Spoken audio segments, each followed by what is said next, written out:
한 달 전에 추수감사절을 보냈습니다. 그때 미국은 이번 주말이 추수감사주였습니다. 그 탓에 어제 블랙 프라이데이라고 해서 우리가 사는 이 동네까지 다소 분주했던 것 같습니다. 미국 대통령 당선인 트럼프죠. 트럼프도 이번 감사절 연휴 때 플로리다도 아마 여행을 갔던 것 같습니다. 자기의 소유했던 리조트를 향해 갔는데요. 자기 리조트에 다녀왔음에도 불구하고 여행 경비가 어마무시하게 들었다고 합니다. 다름이 아니라 18명의 가족과 함께 동행해서 이 마이애미까지 움직이게 되었는데 미국의 경호 당국이 전례 없는 경호를 하면서 그를 또 안내해야 했기 때문에 그렇다고 얘기를 합니다. 매체에 의하면 미국인들이 낸 세금으로 최소 150명 이상의 이 경호원들이 동원되었다고 합니다. 그에 사용되었던 비용은 우리 돈으로 약 80억 원이 훨씬 넘는 그런 비용이 들었다고 얘기를 합니다. 이제 대통령이 취임하게 되면 유례 없이 더 많은 경호원들이, 경호 인력들이 아마 필요할 것이라고 미국 정부는 아마 이 고민으로 고민이 이만저만이지 않을 것 같습니다. 그러나 한 나라의 대통령이기 때문에 개인이든지 그 가족이 움직일 때마다 경호를 하는 것은 너무나 당연한 것이겠죠. 그분을 존경하든지 그렇지 않든지 그와 별도로 일단 국가의 수장이기 때문에 당연히 그렇게 해야 되는 것이죠. 근데 오늘 우리가 오늘 주신 말씀을 보니까요, 이 트럼프를 경호하는 것과 비교할 수 없는 많은 숫자가 바울 한 사람을 경호했음을 우리는 말씀 속에서 확인할 수 있습니다. 23절의 말씀을 보면 바울을 호송했던 사람들의 숫자가 얼마라고 얘기합니까? 보병이 200명이고요, 기병이 70명이고 창병이 200명이나 되었다라고 성경은 우리 가운데 기록해주고 있습니다. 모두 합하면 훌륭하십니다. 470명이나 되는 군인들이 바울 한 사람을 호송하기 위해서 둘러싼 것입니다. 그래서 바울이 얼마나 대단한 사람이기에 이 많은 사람들이 동원된 것입니다. 사실 바울이 로마의 총독도 아니고요, 황제는 더군다나 아닌 것입니다. 사회적으로 높은 지위를 갖고 있던 사람이 아니었습니다. 수백 명의 경호를 받을 만한 사람이 아니었다고 하는 것입니다. 오히려 지금 바울은요, 죄수의 신분에 놓여 있었습니다. 23장 18절 말씀을 보면 백부장이 천부장에게 바울의 생질이 누구입니까? 바로 이 누이의 아들인 것이죠. 바로 조카. 이 조카를 데리고 가서는 바울에 대해서 언급하면서 뭐라고 얘기합니까? 죄수 바울을 얘기하고 있는 것을 우리가 확인할 수 있습니다. 비록 이 유대인의 이 율법의 관계로 고발을 당했지만 바울의 현재의 신분은 죄수라고 하는 것입니다. 이 죄수한 사람을 위해서 엄청난 많은 인원의 경호원을 붙인 것입니다. 그럼에도 불구하고 지금 이 천부장이 바울을 위해서 확실하게 경호원들을 붙였습니다. 거기에는 분명한 이유가 있었기 때문이죠. 그 이유가 무엇입니까? 그것은 바로 바울이 로마 시민권자이기 때문이었습니다. 우리가 앞서 말씀을 통해서 살펴본 것처럼 바울이 이방 지역을 통해서 이제 예루살렘으로 향해 나가는 발걸음을 향해 내딛었습니다. 이방 지역에 세워졌던 영적인 리더십들은 바울이 이 예루살렘으로 가는 것을 만류했습니다. 성령께 주시는 계시로 그곳에 들어가게 되면 고난을 받게 될 것이라는 것을 이미 알고 있었습니다. 그럼에도 불구하고 그 땅을 향해 나아갔습니다. 이내 이 헬라인을 성전에 데리고 갔다고 율법을 어겼다라는 이유로 체포당하게 되었습니다. 실제로는 이방인을 성전에 데리고 간 것이 아니었었습니다.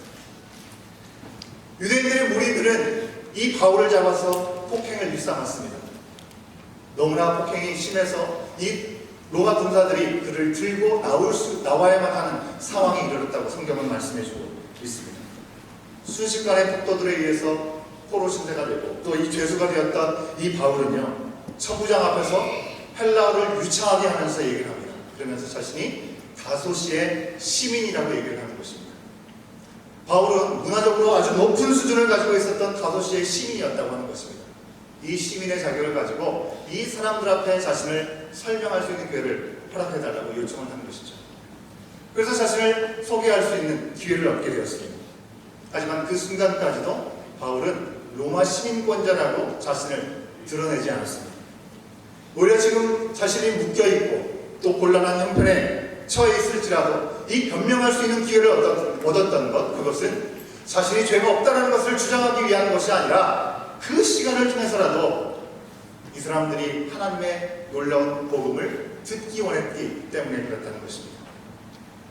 여러분들, 길리기아 다소가 어디입니까? 어떤 곳입니까? 이 바울의 이 고향이라고 우리가 알고 있죠. 로마의 식민지로 자유도시가 되었던 곳이었습니다. 주전 31년경에요. 로마 식민에 속해 있었던 그 대다수 사람들에게, 그곳에 있는 사람들에게 시민권을 부여해 주었습니다. 아마 이때쯤에 바울의 할아버지든지 아버지든지 로마 시민권을 얻게 되었을 거라고 학자들은 그렇게 추측을 합니다. 혹은 바울의 할아버지나 바울의 아버지가 바울의 직업으로 삼았던 텐트 메이커, 그 일들을 행하면서 이 로마의 군대들이 주둔하면서 그곳에 있었을 때 아마 많은 이 물질적인 도움을 주었기 때문에, 그래서 그 공로를 인정받아서 시민권을 부여받았을지도 모르겠다라고 이야기하는 분들도 있습니다. 여러분들, 로마에 관한 이야기는 아마 이미 잘 알려져 있기 때문에 많이들 아실 거라고 생각합니다. 하지만 오늘 말씀과 깊은 연관이 있기 때문에 한 부분을 제가 소개를 해드리면요. 로마는 지금까지의 다른 여러 제국들과는 좀 다른 점이 하나 있었습니다. 다른 통일 제국들은 황제의 어떤 절대 권력을 식민지에 힘을 과시하면서 그들을 지배했습니다. 그랬다고 한다면 이 로마는 황제의 절대 권력이 분명히 있었긴 하지만 정책적으로는요, 이 식민지에 있는 사람들에게 그들의 모든 것을 할 수 있는 권한을 내어주었다고 하는 것입니다. 그들에게 로마 시민권을 주기도 했고요. 또 자유도시로 삼아주면서 그들과 함께 동맹을 맺고 그들과 함께 좋은 관계를 맺을 수 있도록 허락해 주었다는 것입니다. 그들의 문화를 무시하지 않았습니다. 그리고 그들의 혈육 또한 존중해 주었다고 하는 것입니다. 자국민으로서의 대접을 충분히 누릴 수 있도록 배려해 준 것이 로마 제국의 정책이었다고 하는 것입니다. 그렇기 때문에 지금 예루살렘에 있는 유대인들, 그들이 지배국인 로마의 천부장에게 자기들의 요구를 마음껏 얘기하고 그리고 바울을 해치려고 할 수 있었던 것 또한 이 로마의 정책 덕분이었다고 하는 것입니다. 그들은 자신의 요구대로 그 모든 것들을 마음껏 할 수 있었습니다. 이런 로마 정책 덕분으로요, 로마는 나라가 멸망할 수 있는 위기 상황 속에서 후화담을 얻을 수 있었습니다. 바로 카르타고의 하니발 장군의 공격이 있었죠. 하지만 이 공격으로부터 어려움을 이길 수 있었다고 하는 것입니다. 다민족으로 이루어졌던 이 로마 제국 아니겠습니까? 로마의 결속을 깨뜨리고 그들을 무너뜨리고 와해시키려고 했던 것이 하니발 장군의 계략이었었는데, 이 로마의 식민지에 있었던 사람들은 로마를 적대적으로 생각하지 않았다고 하는 것입니다. 그들을 위해 주는 그 마음 때문에 결속력이 더 있었다고 하는 것이죠. 깊은 결속력을 가질 수 있었던 이유, 비록 부모가 로마의 지배 아래서 종이 되었다 할지라도, 노예가 되었다 할지라도 10년이 지나면 자유인으로 허락해 주었던 것입니다. 자유인이 되고 그 가운데 태어난 자녀는 그들의 혈통이 어떠하든지 신분이 어떠하든지 직업이 어떠하든지 상관하지 않고 모두 로마 시민권자로 태어날 수 있게 허락해 주는 것입니다. 즉 아무리 식민지의 민족이라 할지라도 태어나면서부터 시민권을 얻게 되었다고 하는 것입니다. 그 시민권을 얻은 자들은 바로 로마에 있던 정통 로마인들과 모든 권리를 똑같이 누릴 수 있었다고 하는 것입니다. 예를 들어서 로마 시민권자들은요, 재판을 통해서 그 죄가 완전히 드러나기 전까지는 결박할 수도 없었고요, 그들에게 채찍을 가할 수도 없었다고 하는 것입니다. 혹 죄가 발견돼서 사형에 해당되는 죄목이 언도되었다 할지라도 로마 시민권자들은 극형이라고 할 수 있는 십자가형으로 처형되지는 못하게 했다고 하는 것입니다. 바울은 바로 이런 권리를 누릴 수 있는 로마 시민권자였다고 하는 것입니다. 하지만 바울은 자신이 누릴 수 있는 이 로마 시민권, 어디서든지 그것을 자랑거리로 삼지 않았습니다. 로마 시민권에 대해서 바울은 어떠한 입장을, 어떠한 태도를 취했습니까? 첫 번째로는요, 그는 분명 로마 시민권자였습니다. 더불어서 유대의 순수 혈통이었습니다. 그럼에도 불구하고 그것을 주장하지 않고 택하여 부르신 그 은혜를 기억하면서 부르심의 자리, 그것을 가장 중요하고 가장 소중하게 여긴 사람이었다고 하는 것입니다. 갈라디아서 1장 15절과 16절 말씀을 통해서 우리가 확인해 볼 수 있는데요. 이 말씀 우리가 같이 한번 확인해 보도록 하겠습니다. 함께 읽겠습니다. 시작. 그러나 내 어머니의 혀로부터 나를 택정하시고 그의 은혜로 나를 부르시니가 그의 아들 16절입니다. 16절이 없나요? 16절은 제가 읽겠습니다. 그의 아들을 이방에 전하기 위하여 그를 내 속에 나타내시기를 기뻐하셨을 때에 내가 곧 혈육과 의논하지 아니하고 라고 기록하고 있습니다. 바울은요, 자신의 인생의 가치와 자랑거리, 그것을 로마 시민권에 두지 않았고 자신의 혈통, 유대인의 혈통에 두지 않았다고 하는 것입니다. 그렇다고 해서 이 바울이 자신이 유대인됨의 그 특권이 얼마나 놀라운 것인지 모르는 사람이 아니었습니다. 우리가 구약 말씀을 통해서 확인하는 것처럼 많은 열방 가운데 이스라엘 백성들을 선택하여 부르신 그 놀라운 영광의 자리에 쓰임받았다고 하는 것은 유대인에게는 너무나 영광스러운 일임을 이 바울은 너무나 분명히 알고 있었습니다. 로마서 9장 4절과 5절 말씀이 그 내용을 분명하게 우리한테 이야기해주고 있죠. 이 4절과 5절 말씀도 같이 한번 확인해 보도록 하겠습니다. 읽겠습니다. 시작. 그들은 이스라엘 사람이라 그들에게는 양자됨과 영광과 언약들과 율법을 세우신 것과 예배와 약속들이 있고 조상들도 그들의 것이요 육신으로 하면 그리스도가 그들에게서 나셨으니 그는 만물 위에 계셔서 세세의 찬양을 받으실 하나님이시니라. 아멘. 구원자이신 예수 그리스도가 그 유대인의 혈통을 통해서 태어나게 되시는 것, 그들 가운데 베푸시는 내가 얼마나 놀라운 것인지 그 영광을 알고 있었습니다. 하지만 진정한 약속의 자녀라고 하는 것, 단순히 아브라함의 자손, 혈통으로 당연하게 맹목적으로 받는 자리가 아니라 바로 믿음의 자손, 믿음으로 약속을 받는 사람들에게 주어지는 것임을 그는 더 분명히 알았다고 하는 것입니다. 로마서 9장 8절 말씀입니다. 제가 읽어드리겠습니다. 곧 육신의 자녀가 하나님의 자녀가 아니요 오직 약속의 자녀가 씨로 여기심을 받느니라. 이 사실을 알았기 때문에 바울은요, 자신이 하나님께 저주를 받을지라도 동족인 이스라엘 백성들 유대인들이 예수 그리스도를 인정하고 그 복음을 알기를 원하는 마음을 가지고 복음을 들고 끝까지 나갔다는 것입니다. 이 사실을 알았기 때문에 동시에 유대인이나 헬라인이나 차별이 없이 자신의 동족 유대인에게만 머물러 있지 아니하고 이방인들에게까지 예수 그리스도의 복음, 하나님의 놀라우신 은혜의 증거의 말씀들이 멈춰지지 않고 흘러가야 됨을 그는 잊지 않았다고 하는 것입니다. 예수를 만나기 전에, 부름을 받기 전에 바울은 어땠습니까?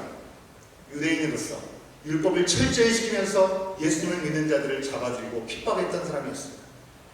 유대인의 바운더리 안에서 벗어나지 못하는 우물 안에 개구리와 같았다고 하는 것입니다.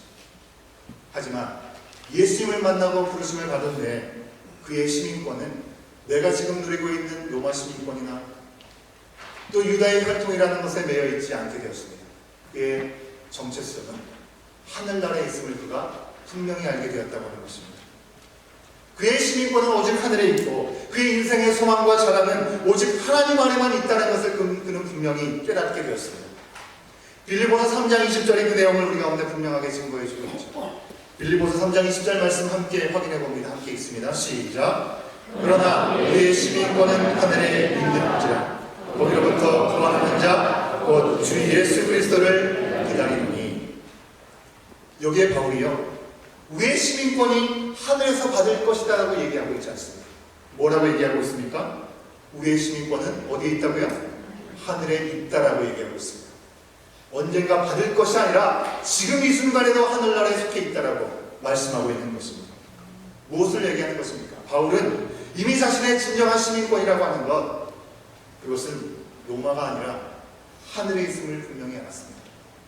이것은 무엇을 의미하냐면요, 내가 지금 이 땅에 살아가고 있지만 하나님의 다스림을 받는 하나님 나라에 속한 사람임을 그가 고백하고 있다고 하는 것입니다.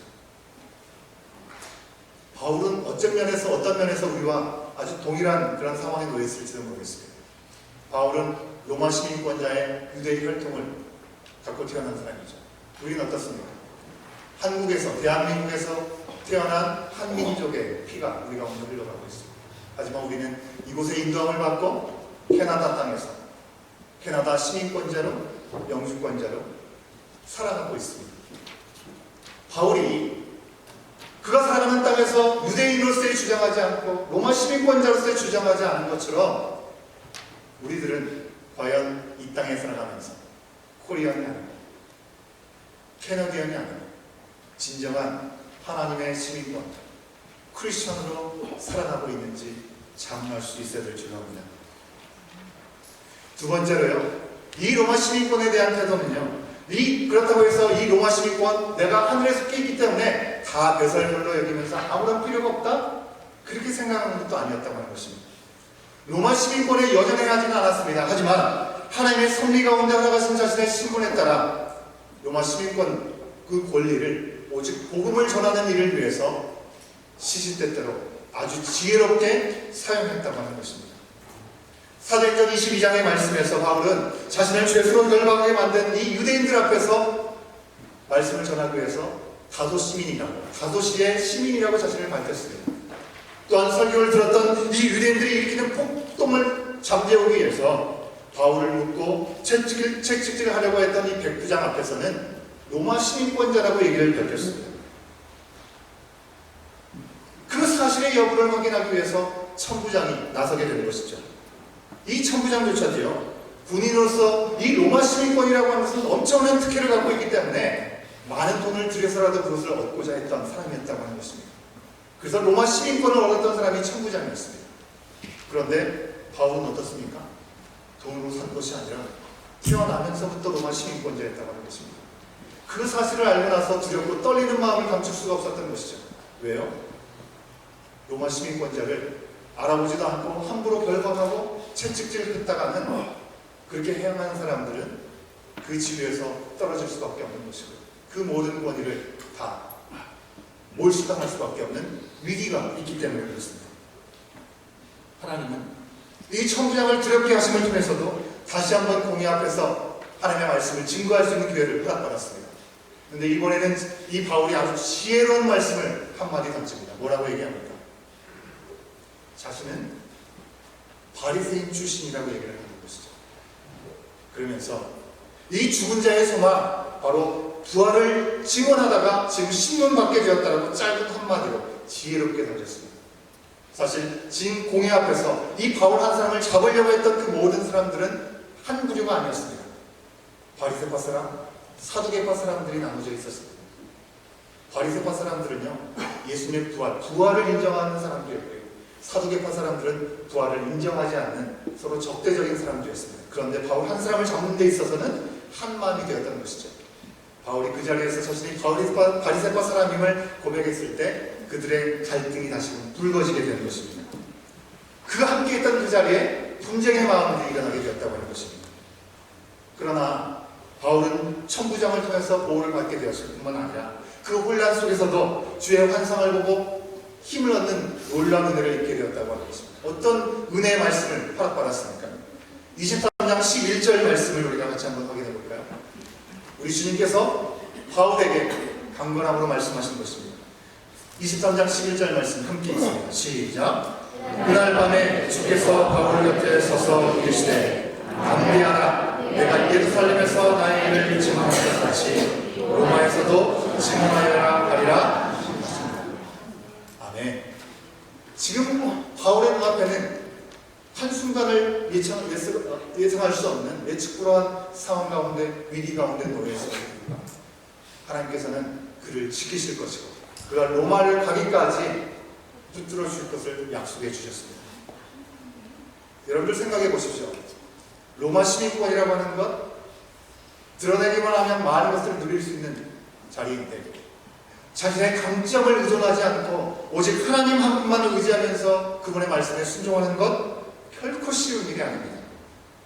하나님을 사랑하지 않는 이 세상에서 바울처럼 예수를 믿는다고 하는 것, 믿기만 한다고 하는 것으로 우리는 거리끼는 존재가 될 수밖에 없는 것이고 불편한 존재로 여김을 받을 수밖에 없다고 하는 것입니다.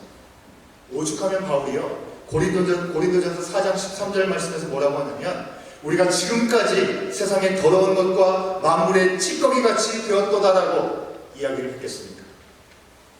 사람들이 비방을 하는데도 그들의 영혼을 긍휼히 여기고 불쌍히 여기는 마음을 가지고 복음을 전했던 그들에게서 다시금 돌아오는 것은 비방하는 것, 그리고 외면당하는 것밖에 없었다고 하는 것입니다.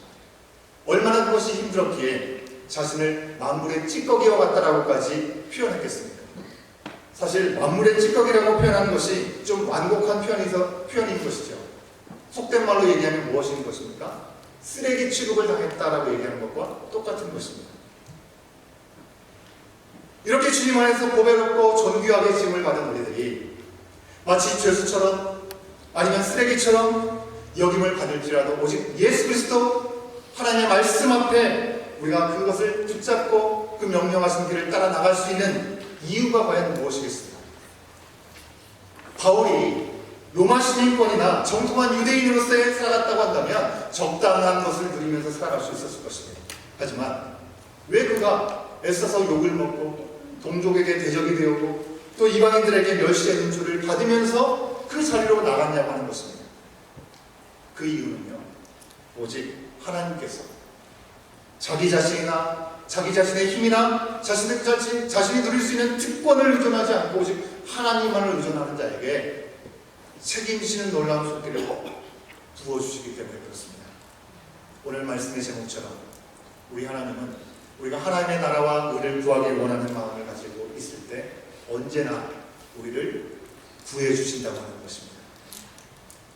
바울을 성난 유대인에게서 구한 것, 말씀을 보면 바울이 구원을 받을 수 있었던 것은 로마 시민권이라는 것 때문에 그런 것 같습니다. 그 가운데 천부장이라는 사람을 통해서 권짐을 허락하시는 것 같습니다. 그런데 정말 그런 것입니까? 하나님의 선명하신 한치의 오차도 없으시 이끌어가시는 인도하시는 그 하나님의 손길이 그 가운데 있었음을 우리는 읽어낼 수 있어야 될 줄로 믿습니다. 가문이 로마의 시민권을 갖게 된 것도 하나님의 인도하심이었던 것이고 자기의 위에 빠졌던 그가 하나님의 긍휼하심 가운데 돌이킬 수 있게 되었던 것도 하나님의 부르심 가운데 있었다고 하는 것입니다. 모든 일에 한치 오차 없이 필요한 때 적재적소의 사람들을 세우시고 그를 세워가셨던 하나님의 손길이 하나님의 인도하심이 있었기에 그는 복음을 들고 나가는 그 발걸음을 멈추지 않을 수 있었다고 하는 것입니다. 그리고 그 가정 가운데 나타나는 모든 위험한 일을 당한다 할지라도 그 가운데서도 건지신 분은 하나님이셨다고 하는 것입니다. 앞서 말씀드린 것처럼 시민권을 통해서 주의 복음을 전하고요. 또 유대인들의 어리석음을 드러내신 하나님께서는 엄청난 분노로 더 이상 로마 정부를 의지하지 않고 자신들의 힘을 가지고 자신들의 분노를 가지고 바울을 암살하려고 하는 그런 시도를 행했습니다. 그 시간조차도 하나님께서는 그것을 아시고 바울을 건져주셨다고 하는 것입니다. 로마 시민권자인 그를 정부장의 힘을 빌어서 죽일 수도 없겠다고 판단했던 유대인들은요 40명이 함께 마음을 모았습니다. 그리고 21절에서 말씀하는 것처럼 우리가 바울을 잡아 죽이기까지 먹지도 아니하고 마시지도 아니하겠다라고 함께 맹세를 했습니다. 동맹을 맺었다고 하는 것입니다. 여러분들 한 사람만 악한 마음을 품어도 우리의 마음이 너무나 속상합니다. 40명이라는 사람이 같은 마음을 가지고 한 사람을 잡으려고 한다면 얼마나 두려움에 사로잡힐 수밖에 없겠습니까? 그들은 한 번 더 공회로 이 바울을 요청하고 이끌려오는 그를 잡아서 암살하려고 하는 그런 계획을 세웠다고 하는 것입니다. 세상은요 이처럼 하나님의 나라의 복음을 전파하는 일들이 막아지기 위해서 수단과 방법을 가리지 않는다고 하는 것입니다. 권력도 이용하고요 자신들의 힘을 다 사용하면서까지 그렇게 애를 쓰면서 하나님의 복음이 전해지기를 원치 않는 마음으로 막아선다고 하는 것입니다. 사랑하는 여러분, 우리는 무엇을 위해서 열심을 다하고 애를 쓰고 있습니까? 바울처럼 목숨을 아끼지 않는 결단, 헌신, 다짐이 우리 가운데 있습니까? 생명의 말씀을 전하기 위해서 자기의 생명을 조금도 아끼지 않았던 바울처럼 그러한 바울이 하나님의 말씀 가운데 온전히 서갈 수 있도록 생명을 내어주셨던 그 예수 그리스도처럼 예수 그리스도의 사랑과 그 은혜 우리가 그것을 생각할 때마다 우리는 복음을 전하지 않고 살아갈 수 없는 존재가 될 것입니다. 우리 구원하신 놀라운 은혜, 그 은혜가 우리를 통해서 흘러갈 수 있어야 되기 때문에 그런 것이죠. 그런데 때로는 우리가 한두 번 복음을 전하고서 뭔가 맡김을 받고 뭔가 거절당하는 일을 당하게 되었을 때 우리 쉽게 낙심하고 그저 포기하여 주저앉아 있을 때 많지 않습니까? 우리는요, 바울의 이 모습을 바라보면서 생명의 복음을 전하기 위해서 첫 번째로는 목숨을 아끼지 않는 헌신이 우리 가운데 있어야 될 줄 믿습니다. 둘째로는요, 생명의 복음을 전하기 위해서 하나님께서 나에게 주신 것들, 여러분에게 고유하게 주신 그 달란트들이 있지 않습니까? 그 모든 것들을 그 자체만을 누리면서 그 자체를 의지하고 거기에 머물러 있지 아니하고 늘 뱀처럼 지혜롭게 여기처럼 순전하게 사용할 수 있기를 소원해야 될 줄로 믿습니다. 그리할 때 우리 하나님은요, 우리를 분명하게 지켜주실 뿐만 아니라 세상 속에서 우리가 가장 낮은 자리에 떨어진 것 같지만 우리를 가장 높은 자리로 올려주시는 분이 우리 하나님이신 줄로 믿습니다. 하나님의 대적들은요, 바울을 죽이기 위해서 어떤 노력도 아끼지 않습니다. 하나님은 바울의 복음 전파가 끊어지지 않도록 그를 지키시기 위해서 무엇도 아끼지 않으셨다고 하는 것입니다. 자기의 아들을 아끼지 아니하시고 모든 이들을 얻기 위해서 내어주신 분께서 어찌 그 아들과 함께 모든 것들을 우리에게 주시지 않으시겠습니까? 40명의 암사자를 막기 위해서 하나님께서는 바울에게 470명이라고 하는 경호원을 허락하셨다고 하는 것입니다. 천부장에게 470명이라고 하는 것은요, 거의 부대의 절반에 해당되는 인원인 것입니다. 상식적으로 있을 수 없는 경우인 것입니다. 그들은 밤 시간을 틈타서 바울을 가이사랴까지 포송합니다. 천부장은 가이사랴에 있는 총독에게 편지까지 기록해서 보냈습니다. 공회의 말을 다 들어보니까 그의 문제는 유대의 율법에 관한 것일 뿐이지 죽이거나 결박할 이유가 전혀 없다라고 얘기를 하는 것입니다. 그러면서 그를 헤아려 하기 때문에 당신에게로 보냅니다라고까지 메시지를 적어 보내는 것입니다. 이렇게 하나님을 구하는 바울을 향해서 하나님은 한순간도 그를 놓치지 아니하시고 그 전날 밤에 비전 가운데 그를 격려하시기까지 그를 지키시고 인도하심을 우리의 말씀을 통해서 확인할 수 있는 것입니다. 사랑하는 여러분, 우리 인생에는 혹시 로마 시민권과 같은 유대의 혈통과 같은 내가 절대적으로 의존하고 있는 것 혹시 없습니까? 바울의 시민권은요, 그를 보호하기도 했지만 때로는 그를 위험으로 몰고 가기도 했습니다. 그가 로마 시민권자라는 것을 얘기했기 때문에 천부장의 보호를 받아 암살하려고 하는 일이 일어났기 때문에 그렇습니다. 만약에 하나님께서 그 모든 계략을 알지 못하시 관여하지 않으셨다고 한다면 바울은 그저 그 자리에서 더 이상 사역을 감당하지 못하고 죽음으로 마침표를 찍었을 것입니다. 우리의 강점은요, 내가 정말 가장 중요하다고 생각하는 내 삶에 가장 중요하다고 생각하는 것, 그것이 때로는 우리를 지켜줄 수 있을지 모르겠지만 때로는 우리를 위험에 빠뜨릴 수도 있다고 하는 것입니다. 지금 큰 권력이라고 하는 강점으로 인해서 몰락해버리고 기본적인 인간의 양심조차도 잃어버린 위정자들의 모습을 너무나 안타까운 마음으로 우리가 보고 있지 않습니까? 우리의 삶 가운데 나가신 강점, 자랑거리가 무엇입니까? 나의 실력입니까? 나의 건강입니까? 나의 자녀입니까? 내가 캐나다의 시민된 것입니까? 그 모든 것들도 우리의 믿음의 장애가 될 수 있는 시간이 올 수 있다고 하는 것입니다. 그러기에 우리는 우리가 가지고 있는 어떤 강점으로 우리 자신을 지켜주거나 구원할 수 없다는 사실을 분명히 기억할 수 있어야 됩니다.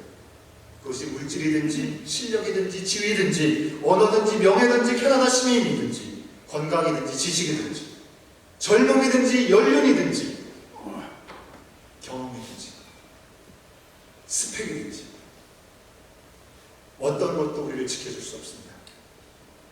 그 자체가 악하다는 것이 아닙니다. 하나님을 의지함으로 안정적으로 보이는 그 모든 것들을 하나님과의 관계를 막는 것이 방해물이 된다고 한다면, 무상이 되고 만다면 오히려 우리 가운데 강한 것이 가장 약한 것이 될 수밖에 없다고 하는 것입니다. 이 귀한 것들을 하나님의 나라를 위해서 우리 아름답게 사용해야 될 줄 믿습니다. 바울이 그랬지 않습니까? 캐나다의 시민권을 갖고 있는 사람들이 우리의 동족 북한 사람들을 위해서 헌신의 마음을 가지고 섬길 수 있는 것처럼 물질이나 건강이나 지식이나 열정을 통해서 하나님 나라와 교회와 이웃을 위해서 섬길 수 있는 것처럼 우리 또한 우리에게 주신 것을 가지고 하나님 나라를 위해서 하나님의 백성할 수 있기를 우리 주님은 원하시는 것이죠. 그렇기 때문에 여러분들, 여러분에게 주신 숨겨진 부와 내게 가장 귀하다고 생각하는 것, 그것을 땅속에 묻어놓지 마시고 그것을 땅으로부터 캐내어서 주님을 위해서 드리고 쓰임받으시기를 간절히 소망합니다. 그러나 그 자체만을 의지하지 마십시오. 우리가 의지할 유일한 분은 오직 예수 그리스도 한 분인 줄 믿습니다. 우리를 살리기 위해서 이 땅에 오신 예수님, 우리의 생명을 얻기 위해서 자신의 구원을 위해서 구하지 아니하고 십자가에 내어 던지셨던 그 예수님이 이 땅에 인간의 몸으로 오시기 위해서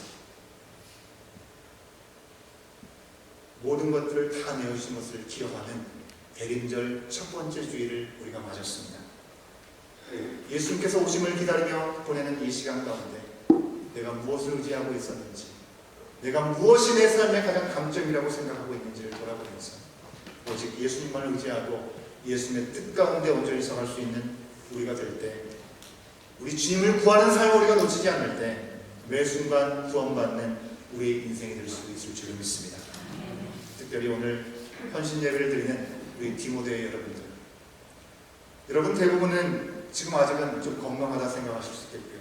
일할 수 있는 기회가 주어져 있고 한참 자라는 사랑스러운 우리 자녀들도 다 있습니다. 가장 바쁘게 일해야 될 시간이기 때문에 바쁘고 피곤할지라도 알고 보면 하나님께서 우리 가운데 주신 많은 기회들과 선물이 있음을 분명히 기억할 수 있어야 되는 것입니다.